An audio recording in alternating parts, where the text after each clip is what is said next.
Good morning and welcome to Tuesdays with the Pilgrim as we continue reading Harold Bell Wright's book, The Shepherd of the Hills, with Chapter 26, Ollie's Dilemma.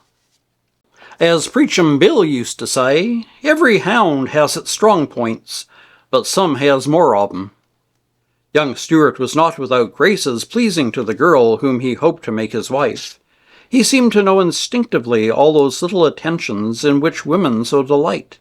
And he could talk, too, very entertainingly, of the things he had seen. To the simple girl of the backwoods he succeeded in making the life in the city appear very wonderful indeed. Neither was Sammy insensible to the influence of his position and his prospective wealth, with the advantages that those things bring. Then, with all this, he loved her dearly, and when, if you please, was ever a woman wholly unmoved by the knowledge that she held first place in a man's heart? For 2 weeks they were together nearly every day, sometimes spending the afternoon at the girl's home on the side of Dewey, or roving over the nearby hills, sometimes going for long rides through the great woods to pass the day with friends, returning in the evening to find Jim smoking in the doorway of a darkened cabin. When Mr. Lane, at the end of the first week, asked his daughter in his point-blank fashion what she was going to do with young Stuart, the girl answered, "He must have his chance, Daddy. He must have a good, fair chance. I don't know what it is, but there it is. I don't know, Daddy. I am sure I loved him when he went away, that is. I think I'm sure." And Jim, looking into her eyes, agreed heartily. Then he took down his violin and made joyful music far into the night.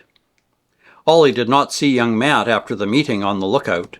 The big fellow, too, avoided the couple, and Sammy, for some reason, carefully planned their rides so they would not be likely to meet their neighbor on the ridge.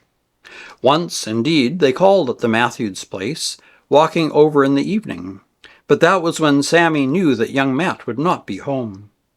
Day after day they talked together. The girl tried honestly to enter into the life of the man that she had promised to marry, but always there was that feeling of something lacking.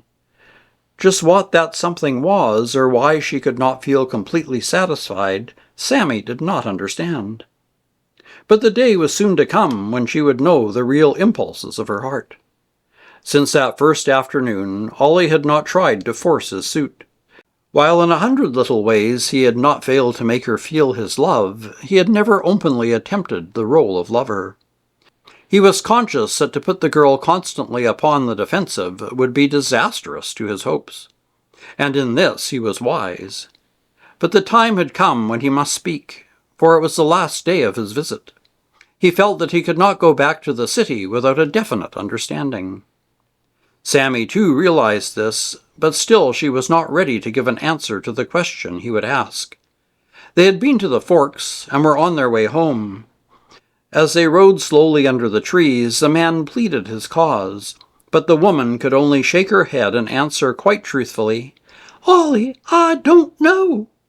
"But tell me, Sammy, is there anyone else in the way?" Again she shook her head. I think not." "You think not? Don't you know?" The young man reined his horse closer to the brown pony. "Let me help you decide then, dear. You are troubled because of the change you see in me, and because the life I have tried to tell you about is so strange, so different from this. You need not fear. With me you will very soon be at home there, as much as home as you are here. Come, dear, let me answer for you." The girl lifted her face to his. "Oh, if you only could." But even as she spoke, there came to her the memory of that ride home from the party at the Fords, when her pony had crowded close to the big white-faced sorrel. It was Brownie this time who pulled away sharply. The almost involuntary act brought a quick flush to the young man's cheek, and he promptly reined his own horse to the right, thus placing a full width of the road between them. So they went down the hill into the valley, where Fall Creek tumbled and laughed on its rocky way. A thread of blue smoke curling lazily up from the old stack, and the sound of a hammer told them that someone was at the mill. Sammy was caught by a sudden impulse. "Why, it must be young Matt," she exclaimed. "Let us stop. I do believe you haven't seen him since you've come home."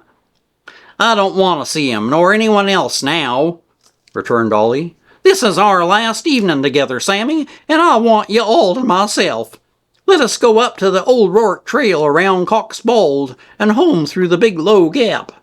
He checked his horse as he spoke, for they had already passed the point where Rourke trail leaves Fall Creek. But the girl was determined to follow her impulse. "You can't stop just a minute?" she urged. "You really ought to see Matt, you know. We can ride back this way if you like. It's still early." But the man held his place and replied shortly, "I'll tell you I don't want to see anybody, and I'm very sure that young Matt don't want to see me, not with you anyway." Sammy flushed at this and answered with some warmth, "There's no reason in the world why you should refuse to meet an old friend. But you may do as you please, of course. Only I'm going to the mill." So saying, she started down the valley, and as there was really nothing else for him to do, the man followed. As they approached the mill, Sammy called out for young Matt, who immediately left his work and came to them. The big fellow wore no coat, and his great arms were bare, while his old shirt, patched and faded and patched again, was soiled by engine grease and perspiration. His trousers, too, held in place by suspenders, repaired with belt lacing and fastened with a nail, were covered with sawdust and dirt. His hands and arms, and even his face, were treated liberally with the same mixture that stained his clothing, and the shaggy red-brown hair, uncovered, was sadly tumbled.